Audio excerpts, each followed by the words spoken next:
میں ملیشیا کام کی تلاش میں آیا تھا اور قسمت نے مجھے ایک ایسے ہسپتال میں لا کھڑا کیا جہاں زندگی اور موت ایک دوسرے کے سامنے بیٹھ کر روز ملاقات کرتی تھیں۔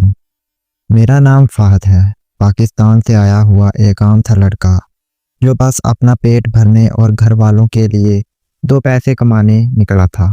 لیکن مجھے کیا خبر تھی کہ میں ایک ایسی کہانی کا حصہ بننے والا ہوں جو پہلی نظر میں خواب لگتی ہے۔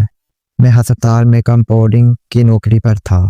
ہسپتال میں ہمیشہ خاموشی رہتی تھی، لمبی لمبی دیواروں والے اس وارڈ میں جہاں کومے کے مریض پڑے رہتے تھے۔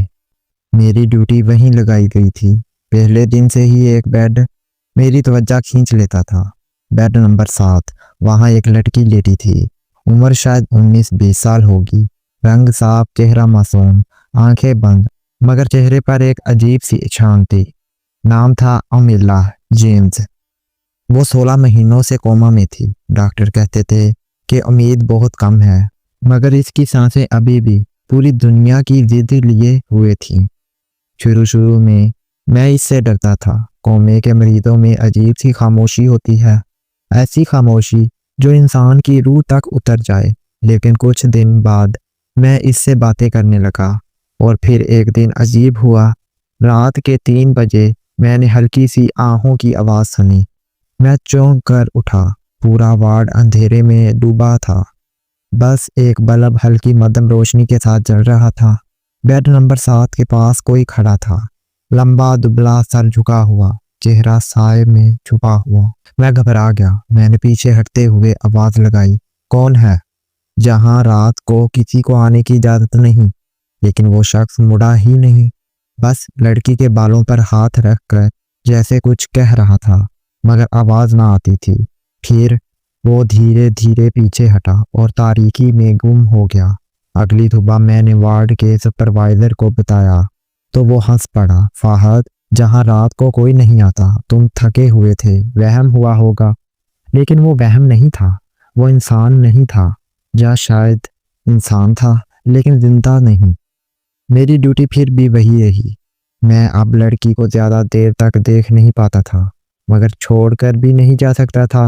ایسا لگتا جیسے کسی نے مجھے اس کے ساتھ باندھ دیا ہو۔ دن گزر گئے، پھر ایک رات، وہی رات جس نے زندگی الٹ دی۔ امیلا کے ہاتھ میں ہلکی سی حرکت ہوئی۔ میں چونک گیا۔ امیلا، کیا تم مجھے سن سکتی ہو؟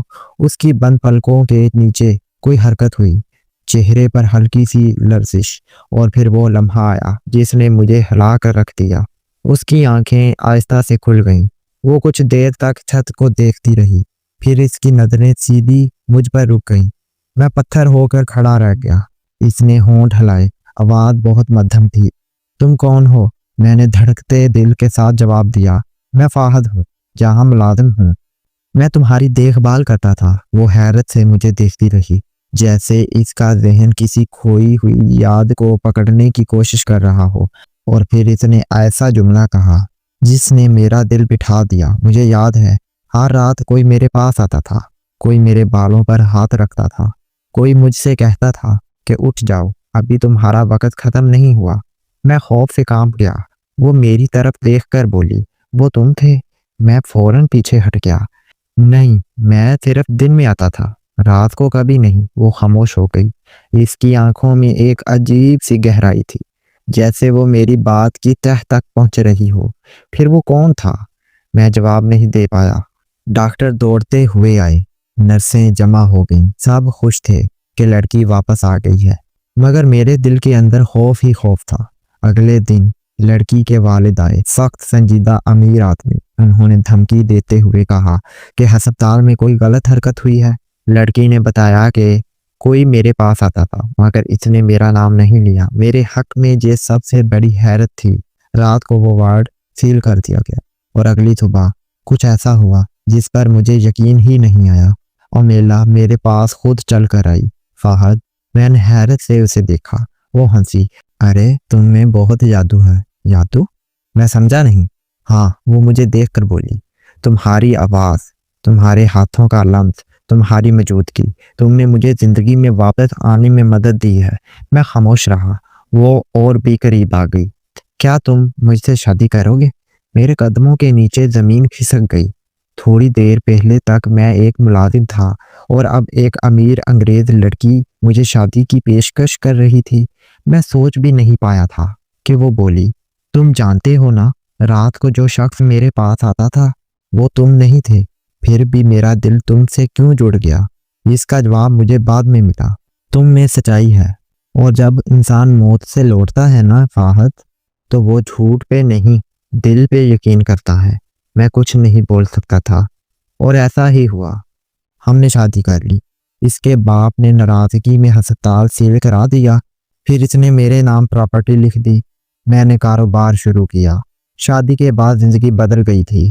میں ایک معمولی کمپاؤنڈر سے ایک کاروبار آدمی بن چکا تھا، اور میلا نے میرا ہاتھ تھام کر مجھے ایک ایسی دنیا میں پہنچا دیا تھا جہاں محبت بھی تھی، سکون بھی، عزت بھی، مگر اندر کہیں نہ کہیں ایک ڈر تھا، ایک سوال تھا، ایک سایہ تھا جو بار بار ذہن کی دیواروں پر دستک دیتا تھا۔ وہ کون تھا؟ وہ کون تھا جو رات کو امیلا کے بالوں پر ہاتھ رکھتا تھا؟ وہ کون تھا جس کی وجہ سے امیلا کہتی تھی وہ تم نہیں تھے؟ مگر اس کا لمس عجیب تھا۔ میں یہ بات بھولنے کی لاکھ کوشش کرتا، مگر ہر رات مجھے وہ سائے والا منظر یاد آ جاتا۔ شادی کے 3 مہینے بعد ایک دن امیلا بولی، فہد، میں تمہیں ایک بات بتانا چاہتی ہوں۔ میں نے چونک کر اسے دیکھا۔ جب میں کومے میں تھی مجھے کچھ آوازیں سنائی دیتی تھیں، کچھ تصویریں نظر آتی تھیں، جیسے کوئی سایہ میرے آس پاس ہو۔ میں نے گہرا سانس لیا۔ ہاں، تم پہلے بھی یہ بات کر چکی ہو؟ وہ بولی، نہیں، اس بار بات مختلف ہے۔ پھر اس نے کانپتے ہوئے کہا، میں نے اس شخص کو دیکھ لیا ہے۔ میرے جسم میں بجلی دوڑ گئی۔ کون؟ وہ آہستہ سے بولی، وہ میرا بھائی تھا، ریبٹ۔ میں حیرت سے رہ گیا، لیکن ریبٹ تو تم نے بتایا تھا وہ ایکسیڈنٹ میں مر گیا تھا۔ امیلا کی آنکھوں میں آنسو آ گئے۔ ہاں فہد، وہ مر گیا تھا، لیکن وہ گیا نہیں تھا۔ میں نے گھبرا کر کہا، کیا مطلب؟ وہ دھیرے دھیرے بولی، مجھے یاد ہے کومے میں میں اندھیرے میں ڈوبی ہوئی تھی، اور پھر مجھے روشنی دکھائی دی۔ کوئی میرا ہاتھ پکڑ کر مجھے اندھیرے سے نکال رہا تھا۔ میں نے جب اس کا چہرہ دیکھا وہ ریبٹ تھا۔ امیلا، ہو سکتا ہے تمہارا وہم ہو، کومے میں ایسا ہوتا ہے۔ نہیں فہد، وہ وہم نہیں تھا، وہ حقیقت تھی۔ ریبٹ نے مجھے کہا تھا کہ ابھی تیرا وقت نہیں آیا، اور اس نے مجھے زندگی کی طرف دھکیل دیا۔ تم سمجھتے ہو نا کہ میں کیوں زندہ ہوئی؟ میں چند لمحے خاموش رہا۔ دل کی دھڑکن کانوں میں سنائی دے رہی تھی۔ پھر وہ رات کو وارڈ میں کون آتا تھا؟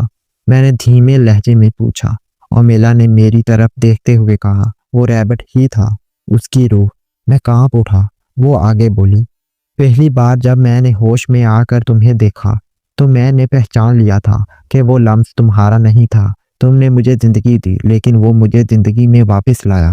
اسی لیے میں نے تم سے شادی کی، اس لیے نہیں کہ میں تمہیں پسند کرتی ہوں، بلکہ اس لیے کہ ریبٹ نے آخری بات کہی تھی، امیلا، یہ لڑکا سچا ہے، اسے کھونا مت۔ میرے ہاتھ سے پانی کا گلاس گر گیا۔ میں بھول ہی نہ پایا۔ مجھ میں پیدا ہوا ہر خوف، ہر سوال، سب کا جواب ایک ہی لمحے میں سامنے آ چکا تھا۔ وہ سایہ کوئی انسان نہیں تھا، وہ اس کا محروم بھائی تھا جو اپنی بہن کو زندگی میں واپس دھکیل کر چلا گیا۔ اور تب مجھے احساس ہوا کہ میں کبھی اکیلا نہیں تھا۔ کوما کے وارڈ میں، رات کی خاموشیوں میں اور وہ ایک ہی لڑائی لڑ رہے تھے، زندگی کی لڑائی۔ امیلا نے میرا ہاتھ پکڑا اور مدھم آواز میں کہا، فہد، اگر میں آج زندہ ہوں نا تو تمہاری وجہ سے اور ریبٹ کی وجہ سے۔ اس نے میرا راستہ واپس زندگی کی طرف پکڑایا، اور تم نے مجھے اس زندگی میں سنبھالا۔ اسی لیے میں نے سب کے خلاف جا کر تم سے شادی کی۔ میں نے آہستہ سے اس کا ہاتھ تھاما، اور اس لمحے میں نے پہلی بار اپنی زندگی میں محسوس کیا کہ خوف بھی کبھی محبت کی طرف لے جاتا ہے، اور محبت بھی کبھی روحوں کے ذریعے ہماری زندگی میں داخل ہوتی ہے۔ رات کو جب وہ سو گئی، میں لمبے وقت تک وہی سوال سوچتا رہا، کیا واقعی انسان مر کر بھی اپنے پیاروں کی حفاظت کرتا ہے؟ کیا روحیں واقعی ہمارے درمیان چلتی ہیں؟ کیا محبت صرف جسم سے نہیں بلکہ روح سے بھی جڑی ہوتی ہے؟ اور پھر مجھے اپنا جواب مل گیا، کیونکہ اگر ایسا نہ ہوتا تو میں آج امیلا کا شوہر نہ ہوتا، جو میں کبھی نہیں بھول سکتا۔ کبھی کبھی خدا ہمارے لیے فرشتے نہیں اتارتا، بلکہ ہمارے مرے ہوئے اپنے ہی ہمیں نئی زندگی کی طرف دھکیل دیتے ہیں۔